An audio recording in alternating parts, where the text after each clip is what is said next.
Assalamualaikum warahmatullahi wabarakatuh. Kajian online bersama Sansanatara kembali ke hadapan Anda untuk berbagi inspirasi, insya Allah mencerahkan.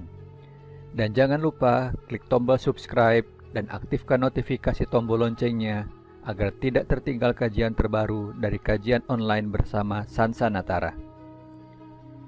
Istilah Satrio Piningit atau Satria Piningit tentu tidaklah asing dan terdengar familiar bagi sebagian kalangan. Dan bahkan, jika saya tidak berlebihan, wacana tentang Satrio Piningit ini dapat dikatakan begitu fenomenal. Karena ia tidak lekang dan tidak lapuk oleh perkembangan zaman. Ia tidak pernah berhenti menjadi pembicaraan berbagai kalangan, seakan setiap orang terhipnotis olehnya. Tetapi anehnya, ketika ditanya siapa sebenarnya Satrio Piningit ini, seperti apa ciri-cirinya, kapan ia akan muncul, apa tugas dan perannya, tidak satupun dari mereka yang dapat menjawabnya. Semuanya hanya bisa menduga-duga, mengira-ngira, dan ujung-ujungnya hanya berakhir pada hipotesa semata. Ketika sebagian orang mengaitkan Satrio Piningit dengan ramalan Prabu Jayabaya, namun ketika dicari dalam kitab Pralembang Joyoboyo ataupun serat Musarar Joyoboyo, justru di sana kita hanya akan menemukan diksi kata Tunjung Putih atau Ratu Amisan. Tidak ada satupun bait dalam kitab atau serat tersebut yang menyebutkan diksi kata Satrio Piningit.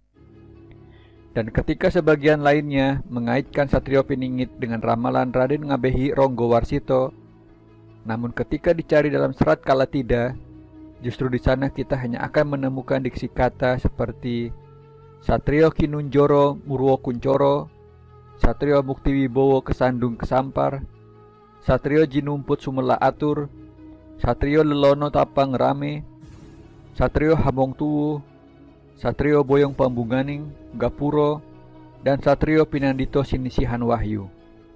Lagi-lagi, tidak ada satupun bait dalam serat tersebut yang menyebutkan diksi kata Satrio Piningit. Dan ketika sebagian lainnya mengaitkan Satrio Piningit dengan Uga Wangsit Prabu Siliwangi, namun ketika dicari dalam naskah Uga Wangsit Siliwangi, justru di sana kita hanya akan menemukan diksi kata bocah angon dan bocah janggotan. Lantas, dari mana gerangan istilah Satrio Piningit ini berasal dan berawal mula?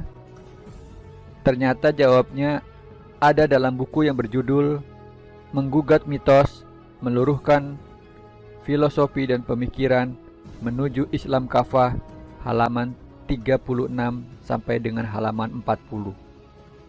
Di dalam buku tersebut disebutkan bahwa istilah Satrio Piningit muncul pada masa Wali Songo, yakni ketika para Wali Songo menjalankan misi dakwahnya menyebarkan Islam di tanah Jawa.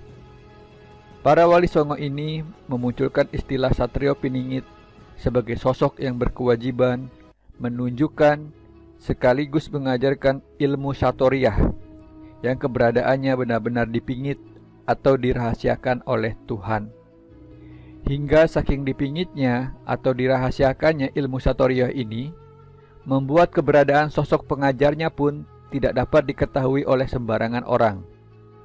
Ilmu satoriah inilah yang disebut oleh Imam Al-Ghazali sebagai ilmu asror dan disebut oleh Syekh Abdul Qadir Jailani sebagai ilmu sirur asror. Dalam sebuah kitab berjudul Iqazul Himam halaman 5 disebutkan bahwa yang pertama kali diajarkan oleh malaikat Jibril kepada Rasulullah SAW adalah ilmu syariat. Dan setelah ilmu syariat itu mantap, maka malaikat Jibril pun kemudian mengajarkan Rasulullah SAW tentang ilmu asror, yakni ilmu tentang rahasia-rahasia ilahi yang harus disembunyikan kecuali kepada ahlinya semata. Ilmu asror inilah yang pernah disinggung keberadaannya oleh Abu Hurairah radhiyallahu anhu kepada para sahabat.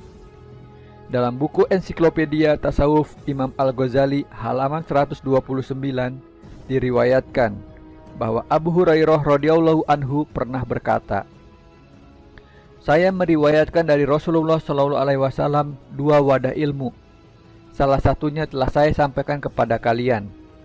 Adapun yang kedua, seandainya saya sampaikan kepada kalian, niscaya kalian akan mengasah pisau untuk memotong leherku ini. Nah, kata satoriyah inilah yang kemudian mengalami pergeseran lafal atau transliterasi menjadi satriyah. Hingga kemudian oleh masyarakat awam pada masa itu hanya dilafalkan sebagai Satrio Piningit. Lebih lanjut, para wali songo ini menyebutkan bahwa ciri-ciri Satrio Piningit diantaranya sebagai berikut. Pertama, silsilah nasabnya tersambung kepada Rasulullah Shallallahu Alaihi Wasallam melalui Imam Hasan bin Ali bin Abi Thalib radhiyallahu anhu, dan silsilah nasabnya juga tersambung kepada Raja-Raja Mataram dan Raja-Raja Majapahit. Kedua, ia dipusakai dengan 4 martabat, yakni Mursidun, Murbiun, Nasihun, dan Kamilun. Ketiga, ia bergelar sebagai Ratu Adil dan Imam Mahdi. Namun ia juga tetap menjalankan perannya sebagai manusia biasa. Keempat, ia ditugasi untuk mengajarkan ilmu satoriyah, yakni ilmu yang dapat mempertemukan kembali manusia kepada fitrah penciptaannya. Ilmu yang memperkenalkan tentang sejatine rasa dan sejatine diri untuk menjadi sejatine manungso. Ilmu yang memperkenalkan kepada keberadaan Tuhan di dalam kedalaman kolbunya yang suci. Ilmu yang mengajarkan bagaimana mensucikan jiwa dan mengenali jiwanya melalui zikir. Lebih lanjut, sosok Satrio Piningit disebutkan sebagai sosok yang mengajarkan cara bagaimana menjadi lebih dekat kepada Allah melalui metode zikir yang dikenal dengan metode Sadriya Piningit, yang merupakan akronim dari kata Sadriya Piningit, yang bermakna memingit atau menutup 6 indria tubuh. Metode ini diwariskan secara turun-temurun dan merahasia, yang sanadnya tersambung langsung kepada Rasulullah Shallallahu Alaihi Wasallam melalui Ali bin Abi Thalib radhiyallahu anhu. Dalam sebuah hadis diriwayatkan bahwa ketika Rasulullah Shallallahu Alaihi Wasallam membaiat Ali bin Abi Thalib radhiyallahu anhu, Rasulullah Shallallahu Alaihi Wasallam bersabda, "Angkatlah tanganmu dan tutuplah pintumu." Hadis riwayat Al-Hakim dari sahabat Ya'la bin Sidat. Kalimat tutuplah pintumu dalam hadis tersebut dijelaskan oleh Imam Al-Bukhari dalam kitabnya Sahih Bukhari, bab menutup pintu sebagai berikut. Rasulullah Shallallahu Alaihi Wasallam masuk ke dalam Baitullah, kemudian beliau Shallallahu Alaihi Wasallam menutup pintu makrifat dan menghadap kemana saja yang disukainya. Sedangkan Imam An-Nawawi dalam kitabnya Syarah Muslim menjelaskan bahwa yang dimaksud dengan kalimat tutuplah pintumu adalah sebagai berikut. Yang menutup pintu adalah Rasulullah Shallallahu Alaihi Wasallam sendiri dengan maksud supaya lebih tenang kolbunya dan lebih khusyuk dalam menyaksikan nur Allah di dalam sholatnya. Dan dalam dunia thariqat, praktik menutup pintu tubuh ini seringkali disebut dengan istilah zikir hotami atau zikir hotam hawajakan. Sementara oleh para wali songo sendiri, praktik menutup pintu tubuh ini diperkenalkan dalam bahasa Jawa kuno dengan istilah Sadriya Piningit yang bermakna menutup 6 indera tubuh. Dan dalam hazanah ilmu Jawa kuno, ke-6 indria tubuh manusia ini terdiri atas: pertama, caksu indria, yakni indera penglihatan atau mata. Kedua, grana indria, yakni indera penciuman atau hidung. Ketiga, srota indria, yakni indera pendengaran atau telinga. Keempat, wak indria, yakni indera pengecapan atau mulut. Kelima, upasta indria, yakni indera kemaluan atau penis dan vagina. Keenam, payu indria, yakni indera pembuangan atau anus atau dubur. Dan keenam indria tubuh ini memiliki 9 lubang yang dikenal dengan istilah nawa dwara atau hawa sanga, yang bermakna 9 pintu nafsu, yakni 2 lubang mata, 2 lubang hidung, 2 lubang telinga, 1 lubang mulut, 1 lubang kemaluan, dan 1 lubang pembuangan.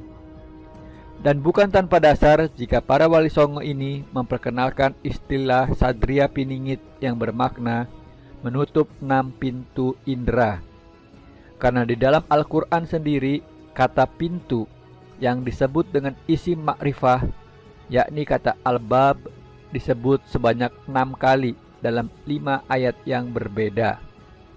Dan jika Rasulullah SAW bersabda kepada Ali bin Abi Thalib radhiyallahu anhu, "Angkatlah tanganmu dan tutuplah pintumu," hadis riwayat Al-Hakim dari Ya'la bin Sidat, maka dalam lontar tantra kuno Vijnana Bhairawa sloka ke-36 disebutkan sebagai berikut: "Hentikan kerja indera dengan tangan dan 10 jari, dan tutuplah kedua lubang telinga dengan 2 ibu jari, kedua mata dengan 2 jari telunjuk, kedua lubang hidung dengan 2 jari tengah, dan mulut ditutup dengan 2 jari manis dan 2 jari kelingking." Dan jika Rasulullah SAW bersabda kepada Ali bin Abi Thalib radhiyallahu anhu, "Pejamkan kedua matamu, rapatkanlah kedua bibirmu, naikkanlah lidahmu ke atas, dan sebutlah Allah, Allah." Dan setelah Ali bin Abi Thalib radhiyallahu anhu melakukannya, kemudian Ali bin Abi Thalib mengalami sensasi fanafilah. Dan kemudian Ali bin Abi Thalib radhiyallahu anhu berkata, "Kulihat Tuhanku dengan mata kolbuku, dan aku pun berkata, tidak aku ragu bahwa Engkaulah Allah." Maka dalam lontar tantra kuno Vijnana Bhairawa sloka ke-81 disebutkan sebagai berikut: "Ketika lidah digulung cukup dalam dan menyentuh langit-langit mulut, kemudian melafalkan suara vokal rendah ha dalam hati, maka seorang akan merasakan paramastiti, yakni pencerahan tertinggi dari seorang yogi." Inilah praktik menutup pintu tubuh yang diperkenalkan para wali songo dengan istilah Sadria Piningit sebagai bentuk pengajaran ilmu satoriyah yang sangat dipingit dan sangat dirahasiakan, yang kelak akan diajarkan kembali oleh sosok Satrio Piningit di akhir zaman, ketika banyak manusia telah melupakan Tuhannya dan melupakan fitrah penciptaannya. Wallahu ta'ala a'lamu bissawab.